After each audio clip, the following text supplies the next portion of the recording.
ప్రభునందు ప్రియ దేవుని బిడ్డలారా, ఇంటీరియర్ చర్చ్ మినిస్ట్రీస్ దేవుని స్వరము అను కార్యక్రమానికి మిమ్మల్ని మీ కుటుంబాలని ప్రేమతో ఆహ్వానిస్తున్నాను. ఈ కార్యక్రమంలో మొదటిగా మీ అందరికీ తెలియచేయవలసినటువంటి సమాచారం ఏదనగా, దేవుడు గడిచిన మార్చి 22 నుంచి ఇంతవరకు దేవుడు తన సజీవమైన రెక్కల నీడలో మనల్ని మన కుటుంబాల్ని ఎంతో క్షేమముగా భద్రంగా కాచి కాపాడారు. తన కన్నుగుడ్డు వలె రెప్ప వలె మనలను మన కుటుంబాలను మన బిడ్డల్ని కాచి కాపాడారు. అందుకు అందరూ దేవునికి స్తోత్రాలు స్తుతులు చెల్లిద్దాం. హల్లెలూయా, హల్లెలూయా, హల్లెలూయా, హల్లెలూయా.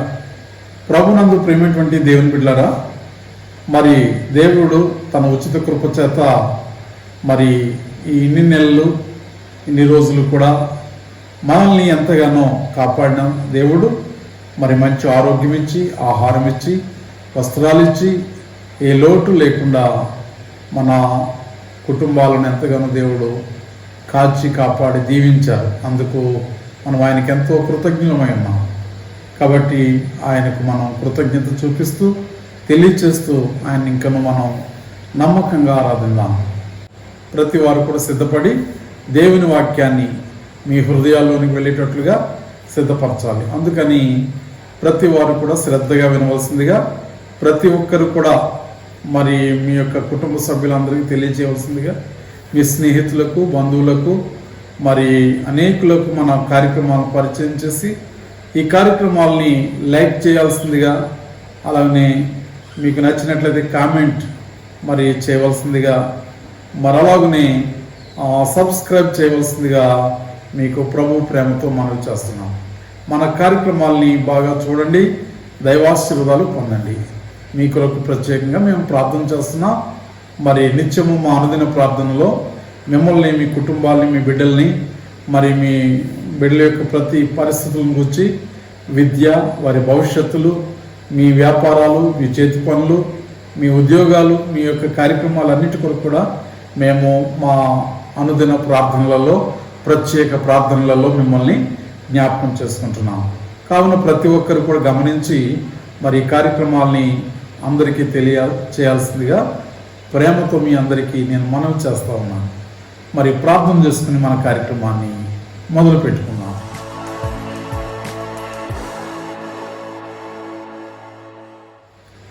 ప్రేమగల తండ్రి, మా ప్రియులైన నీ బిడ్డలు, నీ సంఘము, ఈ వాక్యమును వినుచున్న ప్రతి ఒక్కరిని కూడా మరి నీ వాక్యం ద్వారా వారి హృదయములతో మరి నింపి, వారితో మాట్లాడి, వారి జీవితాలను రక్షణ మార్గం నడిపించి మీ రాజ్యంలోకి చేరేటట్లుగా, ప్రతి వారు కూడా హక్కుదారులుగా ఉండేటట్లుగా మరి నీ బిడ్డలందరూ కూడా మరి శారీరకంగాను ఆత్మీయంగాను బిడ్డలెంతో వర్ధిల్లునట్లు సహాయం చేయమని ప్రార్థిస్తున్నాం. కుటుంబంలో ప్రతి ఒక్కరిని కూడా వారి అవసరతల్లో తోడ్పడండి, సహాయం చేయండి. మీ ఆశీర్వాదాలు సమృద్ధిగా మీ బిడ్డల మీద, కుటుంబాల మీద పంపించండి. మీరు అనేక రెట్లు దీవెనలు, ఆశీర్వాదాలు నీ బిడ్డలకు కుమ్మరించమని, అలాగని మరి ముఖ్యంగా మరి మేమైతే మరి గత మార్చి 22 నుంచి మరి ఈనాటి వరకు కూడా మేము ఎంతో మరి లాక్డౌన్ కార్యక్రమంలో, రెడ్ జోన్ కార్యక్రమంలో ఎంతో ఇబ్బందులు పడ్డాం. అయినప్పటికీ ప్రతి ఒక్కరిని కూడా మీరు కాచి కాపాడి మమ్మల్ని ఎంతో దీవించారు. అందరికీ మంచి ఆరోగ్యాలు ఇచ్చారు. అందుకు మీకు వందనాలు చెల్లిస్తున్నాం. మీ దీవెన ఆశీర్వాదాలతో మమ్మల్ని, మా కుటుంబాలని ప్రత్యేకంగా దీవించమని, ఆశీర్వించమని, ఇంతవరకు ఇంకా నేను నమ్ముకోకుండా, నీ మాటలు వినుకోకుండా, నీ వంటి తెలియకుండా ఉన్నటువంటి ప్రజలకు ఈ కార్యక్రమం కొత్తగా ఎవరైనా వింటూ ఉంటే వారిని కూడా మీరు మీ సభ్యులుగా చేర్చుకొని వారికి మరి ప్రత్యేకమైన నూతన జీవితము, ఆత్మీయ జీవితము, మారు మనస్సు అనుభవము, ప్రతి ఒక్కరికి నిత్య జీవం దాయిత్యమని యేసు పరిశుద్ధ నామమున అడిగి వేడుకుంటున్నాం పరమ తండ్రి, ఆమేన్. ప్రభునందు ప్రియులారా, మరొక విషయం, మీకు ముఖ్యమైన సంఘటన.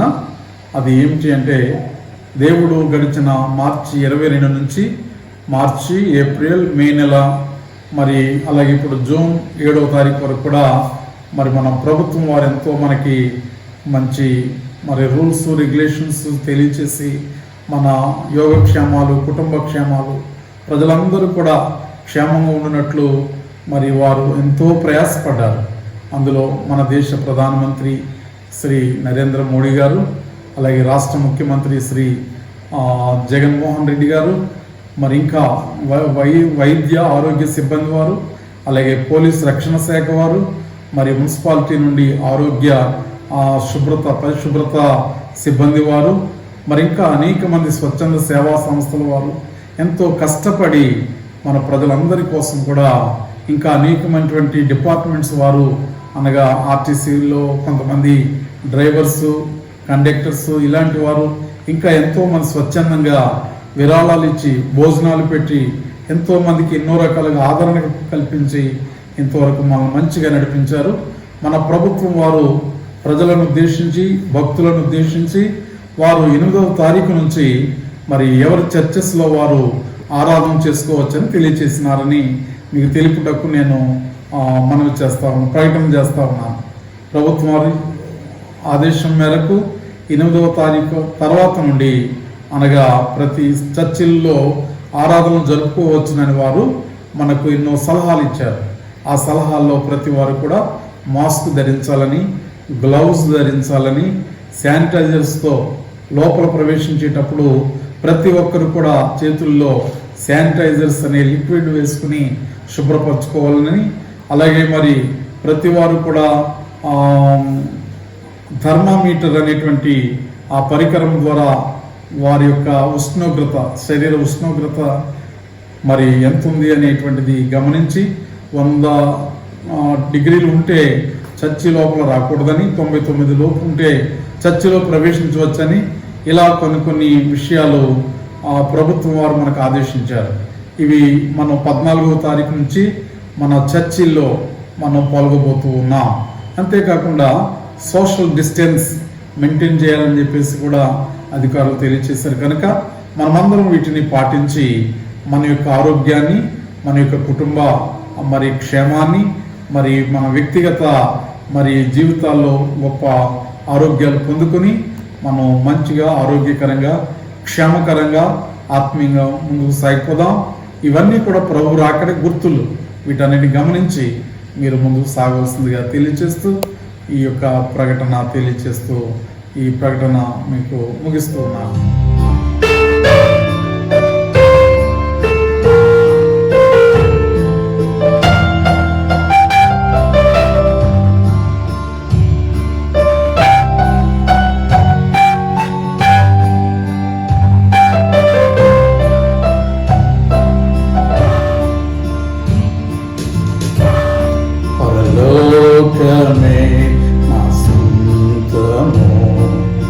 ఎప్పుడు చూచెదను, పరలోకమే నా సొంతము, ఎప్పుడు చూచెదను, నా ఇంపైన యేసుని ఎప్పుడు చూచెదను, పరలోకమే ఎప్పుడు చూచెదను.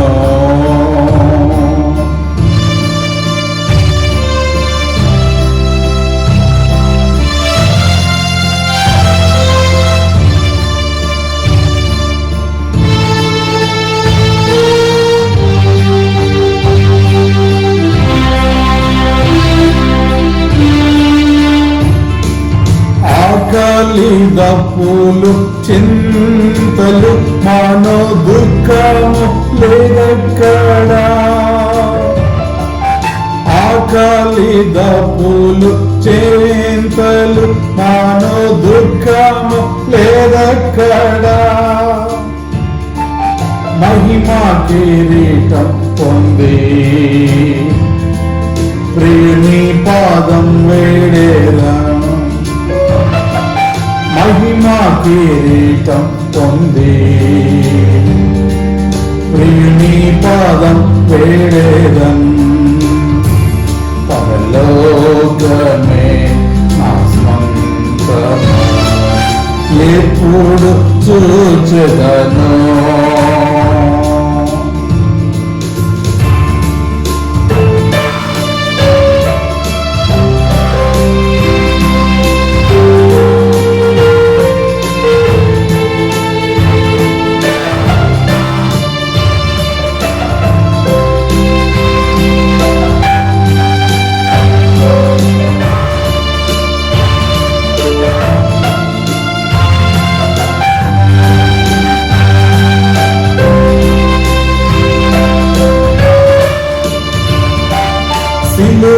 వేయబడితిని, ఇక జీవించుట యేసు.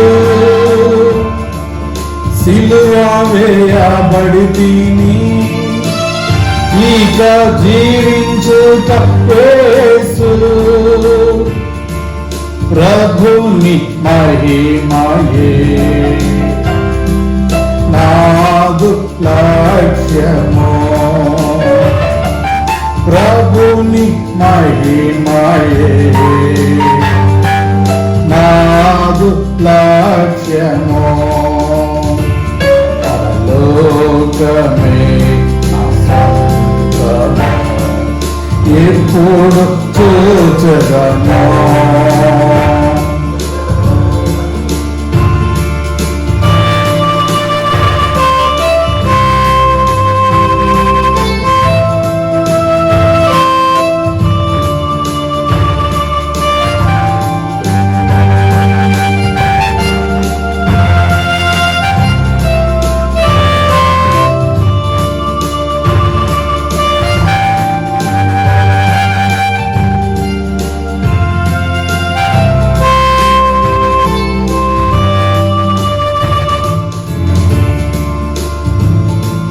యేసే నా నమ్మకము, ఈ భూమి నా సొంతం కాదు. యేసే నా నమ్మకము, ఈ భూమి నా సొంతం కాదు. పరిశుద్ధ మనస్సుతో యేసుని వెంబడింతు, పరిశుద్ధ మనస్సుతో యేసును వెంబడింతు. పరలోకమే నా సొంతము, ఎప్పుడు చూచెదను.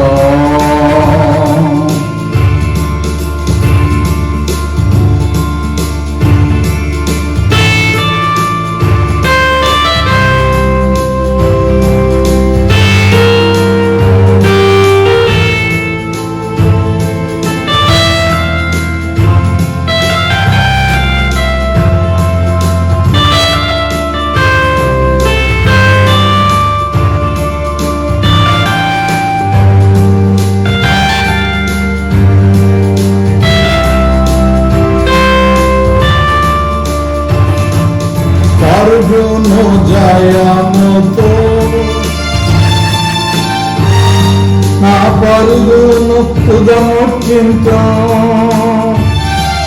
పరుగును జయముతో నా పరుగును తుదముట్టింతో.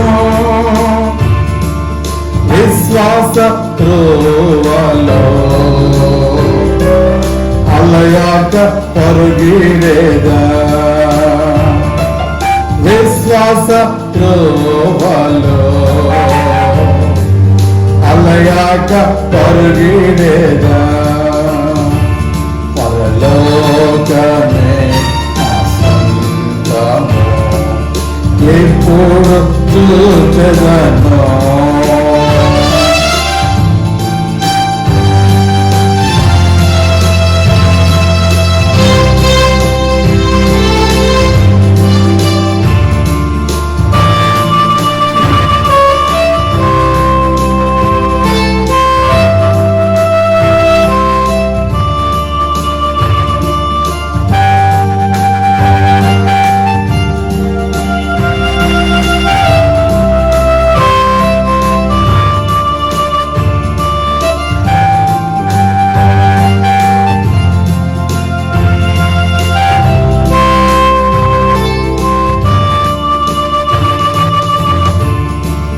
ప్రవహించు నది యందు పరిశుద్ధుడు దాహం తీర్చా, ప్రవహించు నది యందు పరిశుద్ధుడు దాహం తీర్చా. భూతాలు పాడగా పరిశుద్ధుని దర్శించేదా, దూతలు పాడగా పరిశుద్ధుని దర్శించేదా, పరలోకమే నా సొంతము ఎప్పుడు చూచెదను,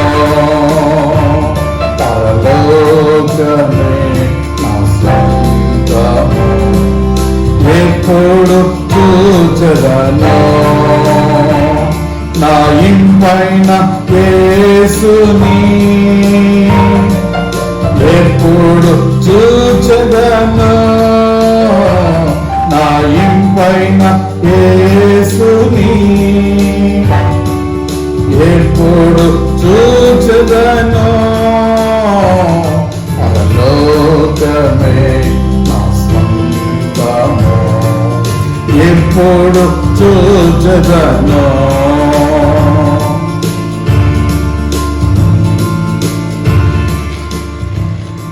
ప్రభునందు ప్రియమైనటువంటి దేవుని బిడ్డలారా, మీరంతా బాగున్నారా? క్షేమముగా ఉన్నారా? మీరు మీ బిడ్డలంతా సంతోషంగా ఆనందంగా జీవితాన్ని గడుపుతున్నారా? మీకోసం, మీ కుటుంబాల కోసం, మీ యొక్క మరి పనిబాట్లు, ఉద్యోగాలు చేయించిన బిడ్డల కొరకు, వ్యాపారాలు చేయించిన బిడ్డల కొరకు, పనిబాట్లు చేస్తున్నటువంటి వారి కోసం, మరి ప్రతి ఒక్కరి కోసం కూడా రెక్కల కష్టార్జితంతో కష్టపడి పనిచేయించిన ప్రతి ఒక్కరి నిమిత్తం మా అనుదిన ప్రత్యేక నిత్య ప్రార్థనలలో మిమ్మల్ని, మీ కుటుంబాలను మేము జ్ఞాపకం చేసుకుని ప్రభు దగ్గర ప్రార్థిస్తున్నాం. దేవుడు మిమ్మల్ని, మీ కుటుంబాలను సమృద్ధిగా దీవించి ఆశీర్వదించాలని ఎల్లప్పుడూ ప్రార్థిస్తున్నాము. ప్రభునందు ప్రియమైనటువంటి వాళ్ళరా, ఈరోజు సందేశాన్ని మనం వినబోతూ ఉన్నాము. అది ఏమిటి అంటే నిత్య జీవం. నీవు నిత్య జీవం పొందడానికి నీవు ప్రభు ద్వారా నిత్య జీవం పొందావా? పొందడానికి అర్హుడుగా ఉన్నావా? దేవుడు ఈ లోకంలో మనల్ని ఎంతో ఆయన ఉచితమైన కృపతో మనకి మంచి జీవితాన్ని ఇచ్చాడు. మనకి ఇవ్వబడి ఈ జీవితం చాలా విలువైంది. ఈ జీవితాన్ని ఇచ్చిన వాడు ఎవరు అంటే దేవుడే. దీనికి బైబిల్లో చరిత్ర ఉంది. సృష్టిని 6 దినాలు ఆయన నోటి మాటతో పలికాడు. 6వ దినాన్ని ప్రత్యేకించి మనిషిని ఆయన రూపంలో చెక్కుకున్నాడు. దేవుని రూపంలో మానవుణ్ణి ఆయన తయారు చేశాడు. వారిని ఎలా చేశాడంటే పురుషుని గాను స్త్రీని గాను ఈ భూమి మీద మానవుల్ని నిర్మించాడు. వారే మొదటి ఆదాము, అవ్వ. అయితే వారు ఏదైనా తోటలో ఎంతో సంతోషంగా జీవిస్తున్న ప్రారంభ జీవితంతో ఉన్నప్పుడు ఒక లూసిఫర్ అనేటువంటి సాతాను దూత దేవుని యొక్క సన్నిధిలోని పాతాళానికి త్రొక్కివేయబడింది. ఆ త్రొక్కివేయబడినటువంటి ఆ యొక్క సాతాను దేవుని పనిని పాడు చేయాలని అసూయతో, ద్వేషముతో, మరి దేవుని మీద కోపముతో ఆది దంపతులైన వారి ఇరువురి యొక్క జీవితాన్ని పాడు చేయడానికి కంకణం కట్టుకుంది. కావున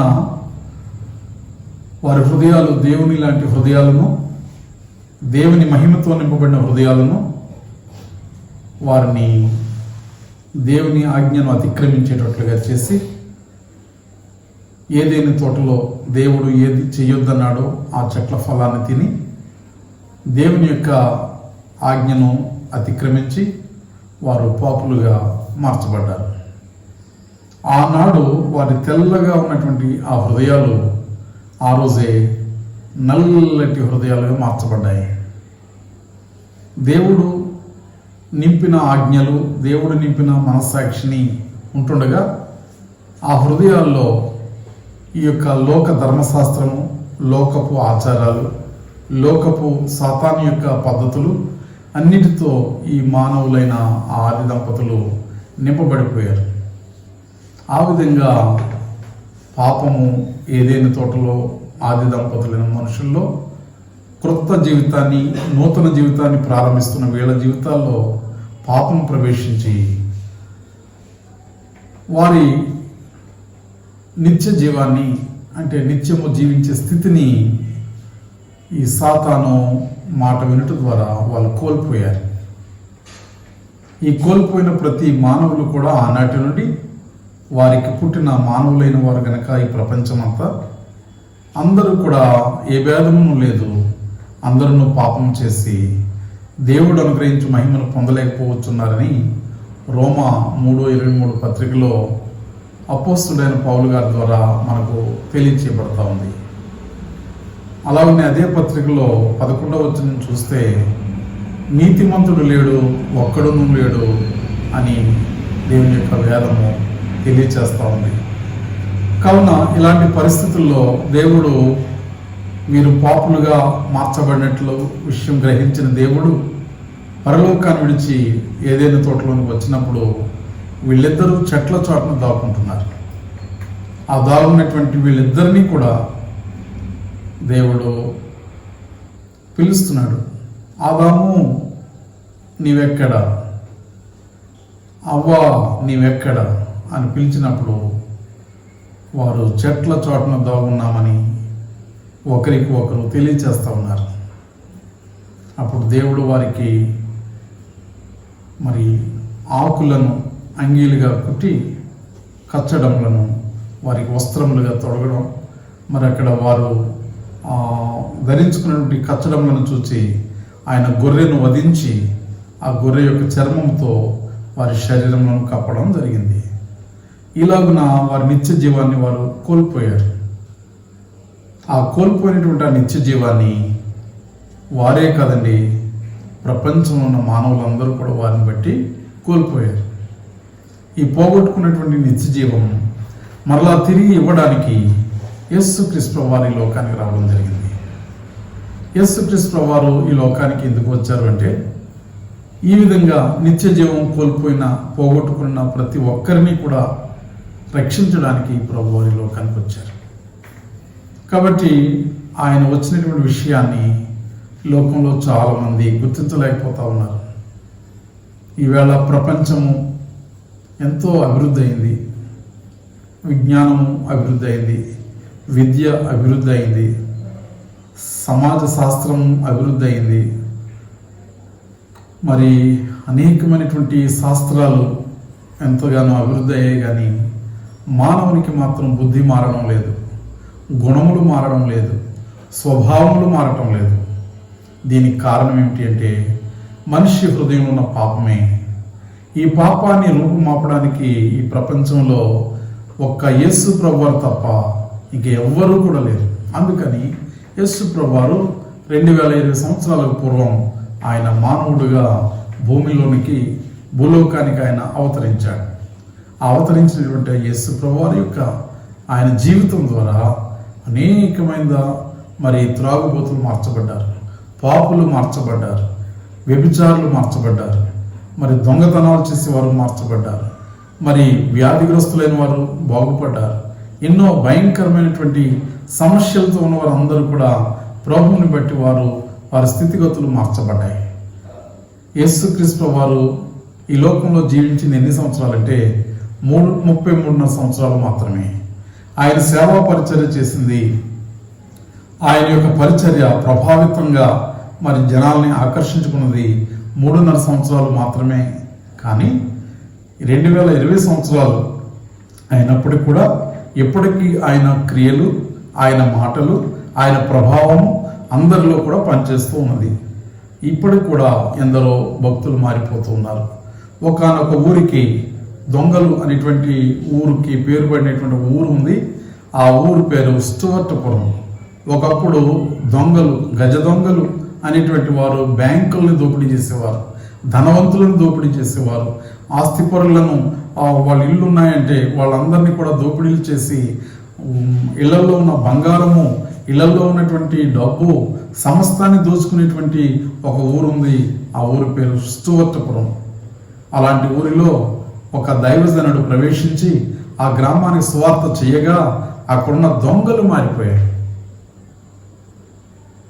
వారి స్థితి మారిపోయింది, వారి బ్రతుకులు మార్చబడ్డాయి. వాళ్ళ యొక్క జీవితాల్లో ఎంతో భయంకరమైన దొంగలంటే మరి వాళ్ళని ప్రభుత్వాలు అరికట్టలేకపోయాయి, పోలీసులు మార్చలేకపోయారు, మరి కోర్టులు వాళ్ళని మరి మార్చలేకపోయాయి. యేసు ప్రభువారి యొక్క శక్తి వలన, యేసు ప్రభువారి యొక్క ప్రభావం వలన దొంగలు మారిపోయారు. అంతేకాకుండా ప్రియులరా, ఇంకా చూసినట్లయితే ఈ లోకంలో ఎందరో భయంకరమైన వ్యభిచార పాపం చేసినటువంటి వారు వారి జీవితాల్లో వారి పాపములను విడిచిపెట్టి యేసు ప్రభువుని నమ్ముకుని పరిశుద్ధులుగా జీవిస్తూ ఉన్నారు.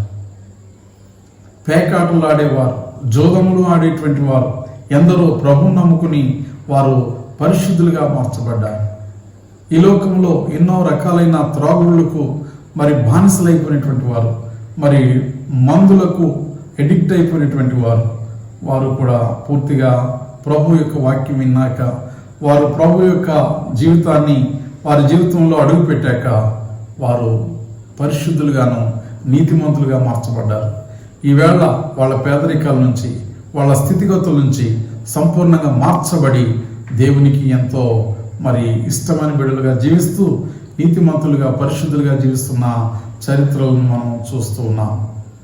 అలాగనే ఉద్యోగాలు చేస్తున్నటువంటి వాళ్ళలో ఎంతోమంది లంచగొండులు, ఎంతోమంది దేశాన్ని ప్రజలను దోచుకునేటువంటి వాళ్ళు యేసు ప్రభువుని నమ్ముకుని వారు కూడా పరిశుద్ధులుగా మార్చబడిన వారు కనిపిస్తూ ఉన్నారు. ప్రియమైనటువంటి వాళ్ళరా, యేసు క్రీస్తు వారు జీవిస్తున్న దినాల్లో కొందరు వ్యక్తులను యేసు ప్రభువారు దర్శించారు. ఆ వ్యక్తుల్లో ఒక వ్యక్తి ఎవరు అంటే మరి యూదుల మత ప్రవిష్టుడైనటువంటి యూద మత శాస్త్రాలు, ఆ గ్రంథాలన్నింటినీ బాగా ఎరిగి ఉన్నటువంటి ఒక వ్యక్తి ఉన్నాడు. యూద మత ప్రవిష్టుడు, ఆయన యూదుల అధికారి అయిన నికోదేము అని పరిచయుడు. ప్రియులరా, ఇతడు మరి యూద మత అధికారి, యూదులకు అధికారి. ఇతడు పరిసయుడు. ఇతని జీవితంలో అన్ని గ్రంథాలను పఠించినటువంటి గొప్ప జ్ఞాని, వేదాంతి, శాస్త్రి, పండితుడు. ఈ వ్యక్తికి యేసు ప్రభువుని గురించి వింటున్నాడు, చూస్తున్నాడు. ఆయన కార్యాల గురించి, ఆయన ప్రభావాన్ని గురించి, ఆయన శక్తిని గురించి, ఆయన చేస్తున్నటువంటి విశేషాలన్నీ కూడా చూసి ఎవరికీ తెలియకుండా, ఎవరు చూడకుండా ఒక రాత్రి సమయమందు యేసు ప్రభు యొద్దకు వచ్చి అడుగుతున్నాడు, బోధకుడా, నీవు దేవుని యొద్ద నుండి వచ్చిన బోధకుడు అని మేము ఎరుగుదాము. దేవుడు అతనికి తోడై ఉంటేనే కానీ నీవు చేయించున్న సూచక్రియలను ఎవడు చేయనేరనని ప్రభువుతో మాట్లాడుతున్నాడు. అందుకు యేసు అతనితో, ఒకడు క్రొత్తగా జన్మించితేనే కానీ అతడు దేవుని రాజ్యం చూడలేడని నీతో నిశ్చయముగా చెప్పుచున్నాను అని ప్రభు అతనితో చెప్పడం జరిగింది. ఒకడు క్రొత్తగా జన్మించితేనే కానీ అతడు దేవుని రాజ్యంలో ప్రవేశించలేడనే మాట అడుగుతా ఉన్నాడు. ఈ మాట ప్రభు అతనితో చెప్పేసరికి ముసలివాడైన నికోదేము అంటున్నాడు, అందుకు నికోదేము ముసలివాడైన మనుష్యుడు ఎలా జన్మింపగలడు? రెండవ మారు తల్లి గర్భమందు ప్రవేశించి జన్మింపగలడా అని ఆయన అడుగగా యేసు ఇట్లనెను, ఒకడు నీటి మూలంగాను ఆత్మ మూలంగాను జన్మించితేనే గాని దేవుని రాజ్యంలో ప్రవేశింపలేడని నీతో నిశ్చయంగా చెప్పుచున్నాను. శరీరం మూలంగా జన్మించినది శరీరమును, ఆత్మ మూలంగా జన్మించింది ఆత్మయును అయి ఉన్నది. గనక ప్రియమైనటువంటి వాళ్ళరా, యేసుక్రీస్తు వారు ఏమని అడుగుతూ ఉన్నాడంటే, ఏమని చెప్తున్నాడంటే, ఒకడు క్రొత్తగా జన్మించితేనే కానీ అతడు దేవుని రాజ్యమును చూడలేడని నీతో నిశ్చయముగా చెప్పుచున్నానని తెలియచేస్తా ఉన్నాడు.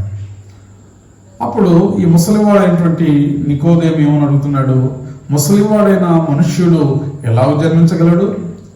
రెండవ మారు తల్లి గర్భమందు ప్రవేశించి జన్మింపగలడా అని ఆయన అడుగగా యేసు ఇట్లనేను, ఒకడు నీటి మూలముగాను ఆత్మ మూలముగాను జన్మించితేనే గాని దేవుని రాజ్యంలో ప్రవేశింపలేడని నీతో నిశ్చయముగా చెప్పుచున్నానని చెప్పాడు. ప్రియమైనటువంటి వాళ్ళరా, ప్రతి మనిషి కూడా ఈ లోకంలో మరి ఆత్మీయంగా వాడు ఉంటేనే కానీ, మరి ఆత్మ మూలంగా నీటి మూలంగా జన్మిస్తేనే కానీ ఆ వ్యక్తి పరలోక రాజ్యంలో ప్రవేశించడని ప్రభు స్పష్టంగా తెలియచేస్తా ఉన్నాడు. కాబట్టి యేసు ప్రభు వారిని అడుగుతున్నాడు, పరలోక రాజ్యంలో ప్రవేశించాలంటే, నిత్య జీవం పొందాలంటే నేను ఏం చేయాలి అని ఈ వృద్ధుడైన మనుష్యుడు అడుగుతా ఉన్నాడు. కనుక ప్రియమైనటువంటి వాళ్ళరా, ఇతనికి శాస్త్రాలు చదివాడు, వయస్సు గతించింది, వయసులో వృద్ధుడైపోయాడు, పండితుడైపోయాడు, కానీ దేవుని మర్మాలు దేవుని సత్యాలు ఇతనికి అర్థం కాలేదు. అప్పుడు ప్రభు అంటున్నాడు, ఒకడు నీటి మూలముగాను ఆత్మ మూలంగాను జన్మించితేనే తప్ప, అంటే ఒకడు క్రొత్తగా జన్మించితేనే తప్ప అతడు దేవుని రాజ్యంలో ప్రవేశింపలేడు అని ప్రభు తెలియచేస్తా ఉన్నాడు. క్రొత్తగా జన్మించడం అంటే న్యూ బోర్న్ అగైన్ అంటే మరి ప్రతి వ్యక్తి కూడా క్రొత్తగా జన్మించాలి. క్రొత్తగా జన్మించడం అనేటువంటి మాట ఇది మరి ఆత్మీయంగా మనం చూడాల్సిన మాట. కానీ ఇతడేమని అనుకున్నాడంటే, మరలా నేను జన్మించాలి అంటే ముసలోడిని అయిపోయాను, నేను ఇంకా రేపో మాపో మళ్ళా చనిపోయే స్థితిలో ఉన్నాను, నేను మళ్ళా చనిపోయి నా తల్లి గర్భంలో నేను ఎలా ప్రవేశించగలను అని అవివేకంగా అతడు ప్రభుతో మాట్లాడుతున్నాడు. అయితే ప్రియమైనటువంటి వాళ్ళరా, ఒకడు నీటి మూలంగాను ఆత్మ మూలంగాను జన్మించితేనే తప్ప అతడు పరలోక రాజ్యంలో ప్రవేశించడని ప్రభు అతనితో చెప్పాడు. ఈ విషయాలు అతనికి ఏమీ అర్థం కావట్లేదు. అయితే మరలా మరి మన యోహాను సువార్త 1వ అధ్యాయం 13వ వచనంలో మనం విన్నట్లయితే అక్కడ చూస్తే, తన్ను ఎందరు అంగీకరించారో 12వ వచనం నుంచి, వారికందరికీ అనగా తన నామమునందు విశ్వాసం ఉంచిన వారికి దేవుని పిల్లలగుటకు ఆయన అధికారం అనుగ్రహించాను. వారు దేవుని వలన పుట్టిన వారే గాని రక్తం వలనైనను శరీర ఇచ్చల వలనైనను మనుష్య ఇచ్చల వలనైనను వారు పుట్టిన వారు కారు అని దేవుడు తెలియజేస్తా ఉన్నాడు. గమనిస్తున్నారా? ఎందరూ దేవుని అంగీకరిస్తారో అనగా దేవుని యందు విశ్వాసం ఉంచిన వారికి, తన నామమునందు విశ్వాసం ఉంచిన వారికి దేవుని పిల్లలగడానికి ఆయన అధికారం అనుగ్రహించాడు. ఈ విధంగా విశ్వాసం ఉంచుట ద్వారా వారు నీటి మూలంగా మరి బాప్తిస్మము అనేటువంటిది తీసుకునే ద్వారా వారి ఆత్మ మూలంగా వారి హృదయాల్ని మరి మార్పు చెంది వారి మనసులను వారి పాపములను సరిచేసుకొని పశ్చాత్తాపడి బాప్తిస్మం పొంది ప్రభువులో మారు మనసు పొందినటువంటి వారే మరి క్రొత్తగా జన్మించిన వారు. వారు బాప్తిస్మం పొందిన తర్వాత మరి దానికి ముందు వారు పాప క్షమాపణ పొందాలి, వారి మనస్సులను మార్చుకోవాలి.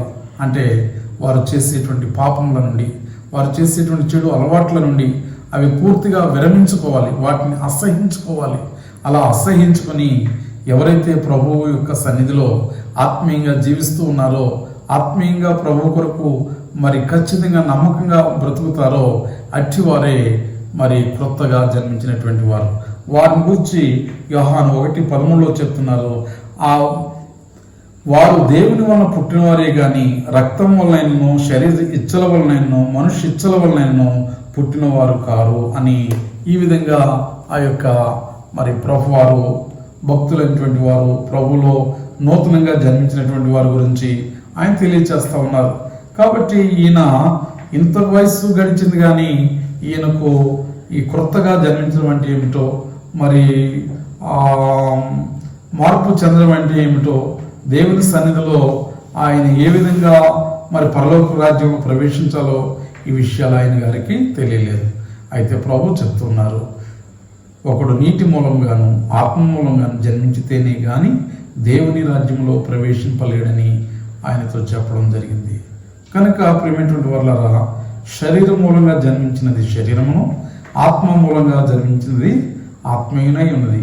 కాబట్టి ప్రతి వారు కూడా గమనించవలసింది, మనమంతా కూడా శరీరెచ్చుల వలనైనను మనుష్యచ్చుల వలనైనను కాక దేవుని వాక్యం మూలముగా మనమంతా కూడా ఆయన యొక్క పరిశుద్ధతలో ఆయన యొక్క ఆత్మ మూలంగా జన్మించవలసిన వారమై ఉన్నాం. కాబట్టి ఈ విషయాల్లో మరి ఇతనికి ఎప్పుడైతే ఈ యొక్క అనుభవం తెలిసిందో అప్పటి నుంచి అతడు దేవుని గురించి మరి ఆయనలో జీవించడానికి సిద్ధపడ్డాడు. అందుకని ప్రభు చెప్పారు, విశ్వసించు ప్రతివాడును నశింపక ఆయన ద్వారా నిత్య జీవం పొందినట్లు మనుష్య కుమారుణ్ణి ఎత్తబడవలేను అని 15వ వచనంలో రాయబడి ఉంది. అంతేకాకుండా రెండవ వ్యక్తిని యేసు ప్రభు వారు కలుసుకున్నారు. యేసు ప్రభు వారు ఆయన ఒక మార్గమును పోవచ్చుంటుండగా మార్కు సువార్త 10వ అధ్యాయం 17 నుంచి 37 వచనంలో మనం చూసినట్లయితే ఆయన బయలుదేరి మార్గమును పోవచ్చుండగా ఒకడు పరుగెత్తుకుని వచ్చి ఆయన ఎదుట మోకాళ్ళుని, సద్బోధకుడా, నిత్య జీవమునకు వారసుడగుటకు నేనేమి చేయదునని ఆయన అడిగాను. గమనిస్తున్నారండి, మొదటి ఈ వ్యక్తి ఏమని అడిగాడు? బోధకుడా, నీవు దేవుని ఎదురు వచ్చిన బోధకుడు అని మేము ఎరుగుదాము. దేవుడు అతనికి తోడై ఉంటేనే కానీ నీవు చేస్తున్న సూచక్రియలు ఎవడు చేయగలడు అని ప్రశ్నించాడు. బోధకుడా అనే మాట సంబోధిస్తా ఉన్నాడు. ఇతను కూడా, ఈ యవనస్తుడు కూడా ఏమంటున్నాడు? అతడు మోకాళ్ళుని, దేవుని ప్రభువు ఎదుట మోకాళ్ళుని, సద్బోధకుడా, నిత్య జీవమునకు వారసుడగుటకు నేనేమి చేయదునని ఆయన అడిగాను. అప్పుడు యేసు ప్రభు మాట్లాడుతున్నారు 18వ వచనంలో, మార్కు సువార్త 10వ అధ్యాయం 18వ వచనం. యేసు నన్ను సత్పురుషుడని ఎలా చెప్తున్నావు? దేవుడు ఒక్కడే కానీ మరి ఎవడనూ సత్పురుషుడు కాడు. నరహత్య చేయవద్దు, వ్యభిచరింపవద్దు, దొంగిలవద్దు, అబద్ధ సాక్ష్యం పలకవద్దు, మోసపుచ్చవద్దు, నీ తల్లిదండ్రులను సన్మానింపమన్న ఆజ్ఞలు నీకు తెలియను కదా అని అతనితో చెప్పాను. అందుకు అతడు, బోధకుడా, బాల్యం నుండి ఇవన్నీ అనుసరించుచునే యుంటినని ప్రభుతో చెప్పాను. అయితే యేసు ప్రభు వారు ఏమని చెప్తున్నారు? మరి నీవు చిన్నప్పటి నుంచి కూడా సత్పురుషుడు అని చెప్తున్నావు కదా నన్ను. అయితే నీవు మరి ఈ లోకంలో ఒక దేవుడు తప్ప భూమి మీద ఇంకెవడు కూడా సత్పురుషుడు లేడు అని చెప్పి, ఈ భూమి మీద నీకు నిత్య జీవం కావాలి, నీవు ఈ లోకంలో జీవిస్తుంటుండగా నీకు నిత్య జీవం సంపాదించుకోవాలంటే నీవు నరహత్య చేయకూడదు, వ్యభిచరింపకూడదు, దొంగిలకూడదు, అబద్ధ సాక్ష్యం పలకకూడదు, మోసాలు చేయకూడదు, ఈ తల్లిదండ్రులను సన్మానించాలి అనే ఆజ్ఞలు నీకు తెలియను కదని అతనితో చెప్పాను. అందుకు అతడు, బోధకుడా, బాల్యము నుండి ఇవన్నీ అనుసరించుతూనే ఉంటిని అని చెప్పాను. చూడండి, అతడు ఏమంటున్నాడంటే, మరి ఇవన్నీ అనుసరిస్తేనే నీకు నిత్య జీవం దొరుకుతుందని చెప్పినప్పుడు నేను బాల్యము నుండి కూడా వీటిని అనుసరించుతూనే ఉన్నాను అని చెప్తా ఉన్నాడు. అప్పుడు యేసు అతన్ని ప్రేమించి, నీకు ఇంకా ఒకటి కొదువుగా ఉన్నది అని చెప్పాడు. నీకు ఇంకా ఒకటి కొదువుగా ఉన్నది. ఏమిటి ఆ కొదువు అంటే, నీవు వెళ్ళి నీకు కలిగినవన్నీ అమ్మి బీదలకిమ్ము, పరలోకమందు నీకు ధనము కలుగును, నీవు నన్ను వచ్చి వెంబడించమని చెప్పాను. అతడు మిగులు ఆస్తి గలవాడు కనుక ఆ మాటకు ముఖము చిన్నబుచ్చుకొని దుఃఖపడుచు వెళ్ళిపోయాను. ప్రియమైనటువంటి వాళ్ళరా, బాల్యం నుండి ఇవన్నీ చేస్తున్నాడు, కానీ ప్రభు అన్నాడు అతన్ని ప్రేమించి ఇంకా నీకు ఒకటి కొదువుగా ఉన్నది అని చెప్పాడు. ఆ కొదువుగా ఉన్నది ఏమిటి అంటే, మరి అతడు ధనాపేక్ష కలిగినటువంటి వాడు, ధనంపై ఆశ కలిగినటువంటి వాడు. ధనమే తప్ప మరి అతడికి పరలోకం మీద ఆలోచన లేదు.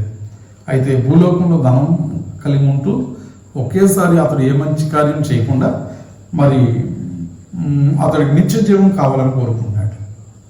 ఏమండి, నిత్య జీవం ఎలా ఇచ్చేస్తాడు ఆయన? అప్పుడు ప్రభు అన్నాడు, నీవు వెళ్ళి నీకు కలిగినటువంటివన్నిటినీ కూడా బీదలకి అమ్మేసి ఇచ్చేసే, అప్పుడు పరలోకమందు నీకు నిత్య జీవం కలుగుతుంది, అక్కడ ధనము కలుగుతుంది, ఆ తర్వాత నన్ను వచ్చి వెంబడించని చెప్పినప్పుడు అతడు ఏం చేస్తా ఉన్నాడు? అతడు మిగిలి ఆస్తు గలవాడు కనుక ఆ మాటకు ముఖము చిన్నపుచ్చుకొని దుఃఖపడుచు వెళ్ళిపోయింది. ప్రియమైనటువంటి వాళ్ళరా, దేవుని యొక్క రాజ్యం నిమిత్తము మన శరీరాన్ని, మన యొక్క సర్వాన్ని కూడా దేవునికి అంకితం చేయవలసిన వరమై ఉన్నాం. ఎవరైతే అలా చేస్తారో వారికి పరలోక రాజ్యము తప్పనిసరిగా అనుగ్రహించబడతా ఉంది. అయితే ఈ విషయాన్ని వింటున్నటువంటి మనుషులందరూ కూడా ఈ విషయాన్ని ఆలోచించి అట్లయితే అందరూ అత్యధికంగా ఆశ్చర్యపడి అట్లయితే ఎవడు రక్షణ పొందగలడు అని ఆయన అడిగారు. యేసు వారిని చూచి ఇది మనుషులకు అసాధ్యమే కానీ దేవునికి అసాధ్యం కాదు, దేవునికి సమస్తమును సాధ్యమే అని 27వ వచనంలో ఆయన చెప్పడం జరిగింది. కాబట్టి ప్రేమైనటువంటి వాళ్ళరా, మరి అప్పుడు పేతురు అయితే అంటున్నాడు, ఇదిగో మేము సమస్తమును విడిచిపెట్టి నిన్ను వెంబడించుతామని ఆయనతో చెప్పసాగాను. కనుక ప్రేమైన వాళ్ళరా, అందుకు యేసు ప్రభువారు ఇట్లా అన్నారు, నా నిమిత్తమును సువార్త నిమిత్తమును ఇంటినైనను అన్నదమ్ములైనను అక్క చెల్లెండ్రులనైనను తల్లిదండ్రులైనను పిల్లలనైనను భూములైనను విడిచిన వాడు ఇప్పుడు ఇహమందు హింసలతో పాటు నూరంతలుగా ఇండ్లను అన్నదమ్ములను అక్క చెల్లెండ్రులను తల్లులను పిల్లలను భూములను రాబో లోకమందు నిత్య జీవమును పొందునని మీతో నిశ్చయంగా చెప్తున్నాను అని. మొదటి వారు అనేకులు, కడపటి వారు అగుదురు, కడపటి వారు మొదటి వారు అగుదురు అనేను. ప్రభు నందు ప్రియమైనటువంటి వాళ్ళరా, మీరు గమనించండి, ఇక్కడ ఇద్దరు వ్యక్తులను మనం చూసాం. ఒక వ్యక్తి యూదుల అధికారి అయిన మత ప్రవిష్టుడైన నికోదేము అనేటువంటి వృద్ధుడు ప్రభు దగ్గరికి వచ్చి ఆయనకు నిత్య జీవం కావాలని ఆయన అడుగుతూ ఉన్నాడు. నేనేం చేయాలి అని అడిగినప్పుడు ప్రభు వారు ఒకడు క్రొత్తగా జన్మించితేనే కానీ పరలోక రాజ్యంలో ప్రవేశింపలేడని ఆయన గురించి చెప్పాడు. అప్పుడు నీటి మూలముగాను ఆత్మ మూలంగాను ఎవరైతే జన్మిస్తారో వారు మాత్రమే మరి వారు ప్రభు సన్నిధిలో చేరతారని, ఆయన రాజ్యానికి అర్హులుగా ఉంటారని ప్రభు తెలియజేశాడు.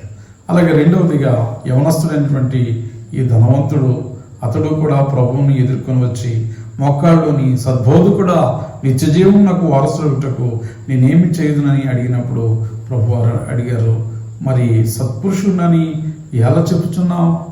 దేవుడు ఒక్కడే కానీ మరి ఎవడునో సత్పురుషుడు కాడు అని చెప్పాడు. ఈ లోకంలో ఏ చెడ్డ అలవాట్లు చేయొద్దు, ఏ చెడు వ్యసనాలు కలిగి ఉండవద్దని, అతనికి ఎన్నో మార్లు నరహత్య చేయొద్దని, వ్యభిచరించవద్దని, దొంగిలవద్దని, అబద్ధ సాక్ష్యం పలుకోవద్దని, మోసపుచ్చవద్దు, తల్లిదండ్రులను సన్మానించాలని, ఇలాంటి ఆజ్ఞలకి తెలియను కదని అడిగినప్పుడు అతనితో చెప్పగా అందుకతడు బోధకుడా బాల్యం నుండి ఇవన్నీ అనుసరించుతూనే ఇంటిని అని చెప్పాడు. గమనిస్తున్నారా? అలాంటి సమయంలో ప్రభువు అన్నాడు, నీకు ఇంకనో ఒకటి కొదువుగా ఉన్నది. ఏంటా కొదువ? ఈ లోకంలో అతడు ధనం సంపాదిస్తున్నాడు, మంచిదే, కానీ ఏనాడు పేదలకు ఇవ్వడం కానీ పేదలకు సహాయం చేయడం కానీ మరి దేవుని విషయంలో ఈ లోక సంబంధమైనటువంటి సంపద మీదే అతడికి మనసు ఉంది తప్ప అతడికి పరలోకం మీద మనస్సు లేదు. మరి ఈ భూలోకంలోనే ఇంత ఇతడు కఠినంగా ఉంటే మరి పరలోక ధనాన్ని లేక పరలోక రాజ్యాన్ని ఎవరిస్తారండి? అందుకని ప్రభు అన్నాడు, నీవు ఒకటి కొదువుగా ఉన్నది, ఆ కొదువుగా ఉన్నది వెళ్ళి నీకు కలిగినవన్నీ అమ్మి బీదలకిమ్ము, అప్పుడు పరలోకం అందు నీకు ధనము కలుగును, నీవు నన్ను వచ్చి వెంబడించమని చెప్పినప్పుడు అతడు మిగులు ఆస్తి గలవాడు కనుక ఆ మాటలకు ముఖము చిన్నబుచ్చుకొని దుఃఖపడుచు వెళ్ళిపోయాను. ప్రియమైనటువంటి వాళ్ళరా, ఈ రోజుల్లో దేవుని రాజ్యం కావాలి అంటే మరి యేసు ప్రభువును వెంబడించాలి. యేసు ప్రభువును వెంబడించాలంటే నీ యొక్క లోకపు జీవితాన్ని, శరీరపు అలవాట్లను, పాపపు సంబంధమైన క్రియలను, మరి చెడు అలవాట్లన్నింటినీ కూడా నీవు విడిచిపెట్టి ప్రభువును వెంబడించినట్లయితే, నీవు ఆత్మతోనూ సత్యముతోనూ ప్రభుని ఆరాధించినట్లయితే నీవు ఆయన రాజ్యమును పొందుకోవడానికి అర్హుడుగా ఉంటావు. కావున ప్రియమైనటువంటి దేవుని బిడ్డలారా, యేసుక్రీస్తు వారు ఈ విధంగా తెలియజేస్తా ఉన్నారు.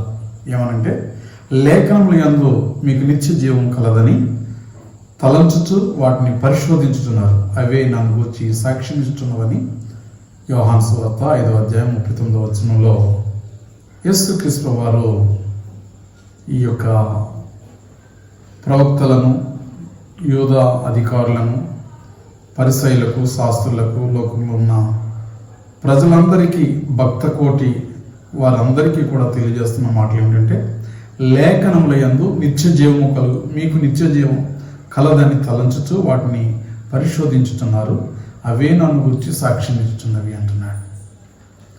కనుక గమనిస్తున్నారా, మరి ఈ రోజున ప్రపంచమంతా కూడా వారు ఎవరైనప్పటికీ, ఏ జాతి వారైనప్పటికీ, ఏ మతం వారైనప్పటికీ, ప్రతి ఒక్కరు కూడా వారు ఆలోచించే దేని గురించి అంటే మోక్షం అనేటువంటిది కావాలని ప్రతి వారు కూడా తలపెడుతూ ఉన్నారు. అయితే ప్రభు ఏమని చెప్తున్నారంటే, నిత్య జీవం కలదని తలంచచ్చు వాటిని పరిశోధిస్తున్నారు. లేఖనముల యందు మీకు నిత్య జీవం కలదని తలంచచ్చు వాటిని పరిశోధించుతున్నారు. అవే నన్ను గురించి సాక్ష్యం ఇచ్చుచున్నవి అని ఆయన తెలియజేస్తూ ఉన్నారు. అలాగని యేసుక్రీస్తు వారు ఇంకా ఆయన తెలియజేసిన మాటలు ఏమిటంటే, క్షయమైన ఆహారం కొరకు కష్టపడకుడి గాని నిత్య జీవం కలుగు చేయు అక్షయమైన ఆహారం కొరకే కష్టపడుడి. మనుష్య కుమారుడు దానిని మికిచ్చును, ఇందుకై తండ్రి అయిన దేవుడు ఆయనకు ముద్ర వేసి ఉన్నాడని చెప్పాను.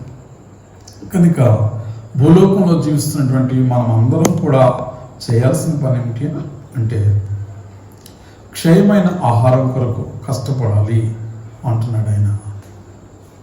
క్షయమైన ఆహారం కొరకు కష్టపడకూడదు కానీ నిత్య జీవం కలుగు చేయు అక్షయమైన ఆహారం కొరకే కష్టపడుడి అంటున్నాడు. కాబట్టి ఈ భూలోకంలో ఎందరో పూజలు, ఎందరో పునస్కారాలు, ఎన్నో భక్తి కార్యాలు చేస్తూ ఉన్నారు, ప్రార్థనలు చేస్తూ ఉన్నారు, జపములు తపస్సులు చేస్తున్నారు. ఇవన్నీ కూడా దేని కొరకు అంటే నిత్య జీవం కోసమే. కానీ ఆ నిత్య జీవాన్ని ఎవరిస్తూ ఉన్నారు అంటే మనుష్య కుమారుడైన యేసుక్రీస్తు ప్రభువారే అది మనకిస్తున్నారని లేఖనాలు తెలియజేస్తూ ఉన్నాయి. ఇంకా మరి యోహాను సువార్త 6వ అధ్యాయం 41వ వచనంలో ఇలా చెప్తున్నాడు, కుమారుని చూచి ఆయన యందు విశ్వాసముంచు ప్రతి వాడును నిత్య జీవం పొందుటయే నా తండ్రి చిత్తము అనే మాట ఆయన తెలియజేస్తూ ఉన్నాడు. కనుక ప్రతి వాడును నిత్య జీవం పొందడం అనేది దేవుని చిత్తమై ఉన్నది. ఈ నిత్య జీవం ఎవరి ద్వారా వస్తుంది, ఎలా వస్తుంది అంటే కుమారుడైనటువంటి యేసు క్రీస్తు ప్రభుని యందు విశ్వాసం ఉంచే ప్రతి ఒక్కరూ కూడా నిత్య జీవం పొందుతారు అని లేఖనమును ఆయన స్పష్టంగా యోహాను సువార్త 6వ అధ్యాయము 41వ వచనంలో తెలియజేస్తూ ఉన్నారు. కావున ప్రతి ఒక్కరు ఈ భూమి మీద జీవిస్తున్న వారు ఎవరైనప్పటికీ, ఏమైనప్పటికీ, ఎక్కడి వారైనప్పటికీ ప్రతి వారు కూడా రోమాపత్రిక 2వ అధ్యాయము 7వ వచనంలో మరి అపోస్తలుడైన పౌలు గారి ద్వారా పరిశుద్ధాత్మ దేవుడు మాట్లాడుతున్నాడు. ఏమని అంటే, సత్క్రియను ఓపికగా చేయొచ్చు, మహిమను ఘనతను అక్షయతను వెదకు వారికి నిత్య జీవమును ఇచ్చును అంటున్నాడు. గమనిస్తున్నారండి, సత్క్రియలను చేయాలి. ఈ భూలోకంలో జీవిస్తున్న భక్తులు అనబడిన వారు, ప్రభువుని నమ్మినటువంటి వారు, అంటే ఆత్మ మూలంగా మరి ఎవరైతే జన్మిస్తారో, నీటి మూలంగా బాప్తిస్మం ద్వారా ఎవరైతే జన్మిస్తారో, ఎవరైతే మరి వారి పాప జీవితాన్ని, వారి హృదయంలో ఉన్నటువంటి వారి జీవితంలో చెడుగును విసర్జిస్తారో, పూర్తిగా వాటన్నిటిని కూడా మరి ప్రభు రక్తంతో శుద్ధి చేసుకుంటారో, వారందరూ కూడా సత్క్రియలను ఓపికగా చేయొచ్చు, మహిమను ఘనతను అక్షయతను ఎవరైతే వెతుకుతున్నారో వారందరికీ కూడా ప్రభు వారు నిత్య జీవం ఇస్తున్నానని ఆయన తెలియచేస్తా ఉన్నారు. కనుక ఇంకా వాక్యంలో మనం చూసినట్లయితే మరి రోమాపత్రిక 6వ అధ్యాయం 23వ వచనంలో ఆయన మళ్ళా తెలియచేస్తున్న మాట ఏమిటంటే, ఏలయనగా పాపం వల్ల వచ్చే జీతం మరణము, అయితే దేవుని కృపావరము మన ప్రభువైన క్రీస్తు యేసునందు నిత్య జీవము. ఈ లోకంలో ఇష్టానుసారంగా ఎవరి ఉద్దేశ ప్రకారంగా జీవిస్తారో వారి పాపమును బట్టి వారు పొందుకునే జీతం మరణము అంటూ ఉన్నాడు. మీకు ముందుగానే చెప్పాను, మరి ఏదేని తోటలో ఉన్నటువంటి ఆది దంపతులైనటువంటి వారు మరణించకుండా ఉండడం కోసం ముందుగా చెప్పాడు. మీరు జీవవృక్ష ఫలములను తినకూడదు, తింటే చస్తారు అని చెప్పాడు. అయితే దేవుని ఆజ్ఞను అతిక్రమించినందువల్ల వారు మరణము తెచ్చుకున్నారు, పాపము తెచ్చుకున్నారు. ఆ పాపం వల్ల వచ్చే జీతము మరణము. అయితే దేవుని కృపావరము అనగా మన ప్రభువైన యేసుక్రీస్తు నందు నిత్య జీవము. ఎవరైతే యేసుక్రీస్తును నమ్ముకుని ఆయన యొక్క మార్గంలో ఆత్మీయ బిడ్డలుగా జీవిస్తారో, మరి మారు మనసు పొంది జీవిస్తారో, మరి వారి పాపముల నుండి క్షమాపణ పొందుకుంటారో, అలాగే నీటి మూలముగాను అనగా బాప్తిస్మము, నీటి ద్వారా బాప్తిస్మమును, అలాగే ఆత్మ మూలంగా జన్మిస్తారో అంటే మనుష్యేచ్ఛల వలన కానీ రక్తం వలన కానీ మరి కాకుండా దేవుని యొక్క ఆత్మ మూలంగా జన్మించేటువంటి విధానంలో ఉన్నటువంటి వారిని ప్రభు ఏమని తెలియజేస్తా ఉన్నారంటే వారు మరి దేవుని మూలంగా పుట్టినవారు అని తెలియజేస్తున్నాడు. అంటే ఆత్మ మూలంగా పుట్టిన వారు అంటే ఎవరంటండి? వారు దేవుని వలన పుట్టిన వారే కానీ రక్తం వలనైనను, శరీరేచ్ఛల వలనైనను, మనుష్యేచ్ఛల వలనైనను పుట్టినవారు కాదు. వారు ఆత్మ మూలంగా జన్మించినటువంటి వారు. కావున ఈ ఉపదేశాన్ని వింటున్న సోదరి సోదరులరా, మీరు నిత్య జీవం కావాలా? మీరు ప్రభు రాజ్యమును స్వతంత్రించుకోవాలని ఆశపడుతున్నారా? మీరు ఆయన రాజ్యాన్ని వెదకి ఆయన యొక్క మరి మార్గంలో మీరు జీవించినట్లయితే మరి ప్రతి ఒక్కరికి కూడా ఆయన నిత్య జీవం ఇవ్వడానికి ఆయన సిద్ధంగా ఉన్నారు. అయితే యేసు ప్రభు వారి యొక్క చిత్తం ఏమిటో, ఆయన వాగ్దానం ఏమిటో మనం చూద్దాం. యోహాను పత్రిక 2వ అధ్యాయము 25వ వచనంలో మనం చూద్దాం. మొదటి యోహాను పత్రిక 2వ అధ్యాయము 25వ వచనంలో మనం చూసినట్లయితే యేసు ప్రభు వారు చూడండి, ఆయన గూర్చి భక్తుడైన యోహాను తెలియజేస్తున్నారు. నిత్య జీవము అనుగ్రహించునున్నది ఆయన తానే మనకు చేసిన వాగ్దానము. వాగ్దానము వాగ్దానము అంటే ఈ ప్రామిస్ అంటే ఇక అది ఖచ్చితంగా నెరవేర్చబడేటువంటి మాట వాగ్దానము. అయితే యేసు ప్రభు వారు ఏమన్నారంటే నిత్య జీవము అనుగ్రహించనున్నది ఆయన తానే మనకు దయచేసిన వాగ్దానము అనేటువంటి మాట తెలియజేస్తూ ఉన్నాడు. కాబట్టి యేసుక్రీస్తు వారు నిత్య జీవం అనుగ్రహించడానికి ఈ లోకానికి మళ్ళా మన కోసం వచ్చి ఉన్నారు. అలా వచ్చిన వారు ఎవరైనా ఉన్నారా? అలాంటి దేవుడు ఎవరైనా ఉన్నారా? యేసుక్రీస్తు వారు మనల్ని, మన కుటుంబాల్ని మరి నశించిపోవడం ఇష్టం లేక, అగ్నిగుండాన్ని వెళ్ళిపోవడం ఇష్టం లేక, ఈ లోకంలో కూడా భ్రష్టులుగా ఉండడం ఇష్టం లేక ప్రతి వారిని కూడా ఆయన పరిశుద్ధులుగా తీర్చి ఆయన నీతిమంతులైన బిడ్డలుగా ఆయన నడిపిస్తూ ఉన్నాడు. కాబట్టి ఈ వాక్యం విన్న బిడ్డలారా, మీరందరూ కూడా చూడండి, ఒక ఇద్దరు ఉదాహరణగా మీకు చూపించాను. ఒక ఆయన నికోదేము అనేటువంటి వృద్ధుడు, యూదుల అధికారి అయిన వాడు. ఆయన పరలోక రాజ్యం గురించి ఆయన సకల శాస్త్రాలు ఎరిగిన వాడు అయినప్పుడు కూడా అతడు ఈ విషయాల గురించి వచ్చి, ప్రభువా, ఒకడు ప్రభు రాజ్యంలో చేరాలంటే, లేక నిత్య జీవనకు వారసుడు అవ్వాలంటే, లేక దేవుని రాజ్యంలో ప్రవేశించాలంటే ఏం చేయాలని అడుగుతా ఉన్నాడు. ప్రభు వారు చెప్పిన ప్రకారంగా మనం వృద్ధుడైనటువంటి నికోదేముతో ఎలా చెప్పాడో అలాగనే యవనస్తుడైన ధనవంతుడితో యేసు ప్రభు వారు చెప్పిన విధంగా మనము కూడా మన జీవితాలను ప్రభువుకు సమర్పించుకుందాం. మన యొక్క జీవితాల్లో ప్రభుని ఆహ్వానిద్దాం. మరి ఈ లోకంలో మన జీవితం తాత్కాలికమైనది, శాశ్వతమైనది కాదు. కావున ప్రతి ఒక్కరికి కూడా శాశ్వతమైన జీవితమే నిత్య జీవము.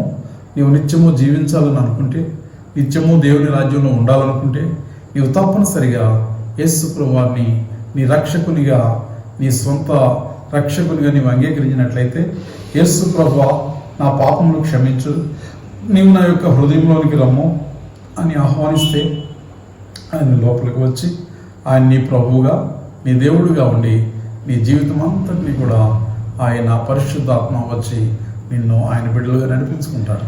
కావున ప్రతి ఒక్కరు కూడా గమనించి ఈ వాక్యం వినుచున్న మీరు ఇప్పటి వరకు ఇంకా ఎవరైనా నిత్య జీవం పొందుకోకపోతే, ప్రభువా, నాకు నిత్య జీవం కావాలి, నా జీవితంలో నాకు అట్టిది నాకు నా కుటుంబానికి దయచేయండి అని ప్రతి ఒక్కరూ ప్రార్థన చేయండి. కావున ప్రియమైన వాళ్ళరా, మనమంతా కూడా అంచె దినాల్లో ఉన్నాం. చూడండి, ఈ మధ్యకాలం ఈ యొక్క కోవిడ్-19 అనేటువంటి మహమ్మారి వచ్చి ప్రపంచం అంతటిని అతలాకుతలం చేసింది. ఇప్పుడు ఇంకా మరి ఆ తెగులు ఓ ప్రక్కన ఉంటుండగానే, ఇంకా జనాలు మరి కేసులు పెరుగుతుంటుండగానే, మళ్ళా ఈ మధ్య కాలంలో మిడతల దండు వచ్చింది. మిడతలు దుబాయ్లో ప్రారంభమై ఈవేళ ఇండియా అంతటిని కూడా, అన్ని రాష్ట్రాలని కూడా కుదిపేస్తూ ఉన్నాయి. అంటే ఆహార సమస్య కూడా త్వరలో మనకి ఏర్పడుతూ ఉంది. ఇలా ఎన్నో తెగుళ్ళు ఇంకా భయంకరమైనవి రాబోతూ ఉన్నాయి. ఇవన్నీ కూడా తొలగాలి అంటే మనమంతా కూడా ప్రభుని ఆరాధించాలి. ప్రభు రాకకు మనం సిద్ధపడాలి. ఇవన్నీ కూడా తప్పనిసరిగా వస్తాయి. ఇంతకంటే ఇంకా భయంకరమైన తెగుళ్ళు వస్తాయి. ఇవన్నీ కూడా వస్తాయని ప్రభు చెప్పారు. కాబట్టి మనం ప్రభువుకి భయపడదాం. వీటిని మనం మరి వీటి విషయంలో మనం అందరం కూడా ప్రార్థన చేద్దాం. ప్రభువు మనం తప్పిస్తాడు, రక్షిస్తాడు. కావున ప్రియమైనటువంటి దేవుని బిడ్డలారా, మీరు మీ కుటుంబాలందరూ కూడా ప్రభుని యందు నమ్మకంగా మరి ఆయన యందు విశ్వాసం ఉంచండి, ఆయన ఆరాధించండి. దేవుడు తప్పనిసరిగా తన అడుగు వారికి నిత్య జీవం, పరలోక రాజ్యాన్ని అనుగ్రహిస్తాడు. దేవుడి మాటలు మీ కుటుంబంలో దీవెనికరంగా నడిపించి ఆశీర్వదించునుగాక. ఆమేన్. ప్రార్థన చేసుకుందాం.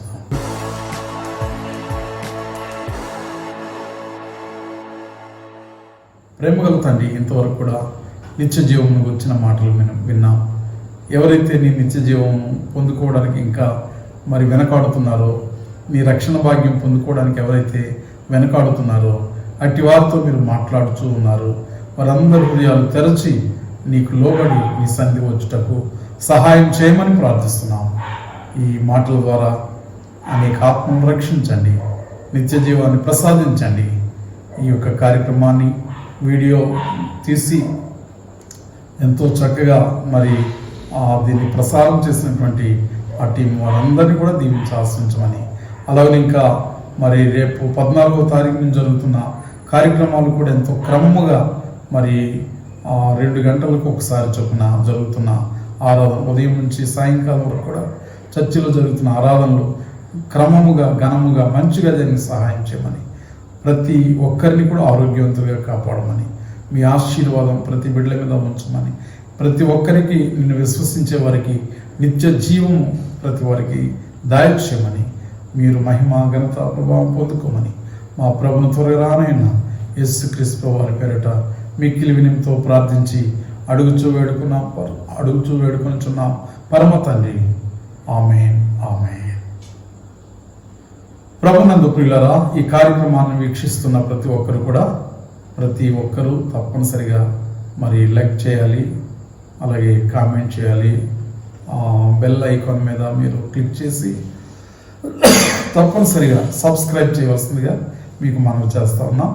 దేవుడు మిమ్మల్ని, మీ కుటుంబాలను దీవించి మీకు నిత్య జీవమును, శాంతి, సమాధానాల్ని అనుగ్రహించి నడిపించునుగాక. ఆమేన్. మన పరమ తండ్రి అయిన దేవుని కృప, సమాధానము ప్రతి ఒక్కరికి ఇప్పుడు ఎల్లప్పుడూ సదాకాలం తోడైన నడిపించునుగాక. ఆమేన్, ఆమేన్.